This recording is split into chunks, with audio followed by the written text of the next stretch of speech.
एक महत्त्वाची बातमी, नालासोपारा आचोळा रस्त्यावर पाणी ओसरलेलं आहे आणि आता खड्ड्यांचं साम्राज्य त्या ठिकाणी पाहायला मिळतंय। नालासोपारा पूर्वमधील आचोळा रस्ता पूर्णपणे खड्डेमय झालाय। त्यामुळे या रस्त्याच्या कामाच्या दर्जावर प्रश्नचिन्ह उपस्थित केलं जातंय। अधिकची माहिती जाणून घेऊयात आमचे प्रतिनिधी विजय गायकवाड यांच्याकडून। विजय, काय सांगाल, या ठिकाणी रस्त्यावर खड्ड्यांचं साम्राज्य पाहायला मिळतंय?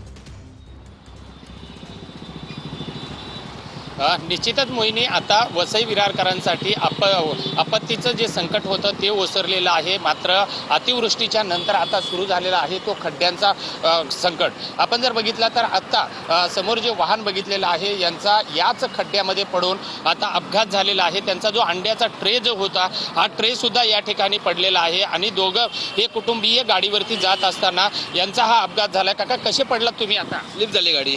खड्डा किती मोठा खड्डा आहे? मोठा खड्डा आहे, 2-3 फुटाचा खड्डा आहे तो।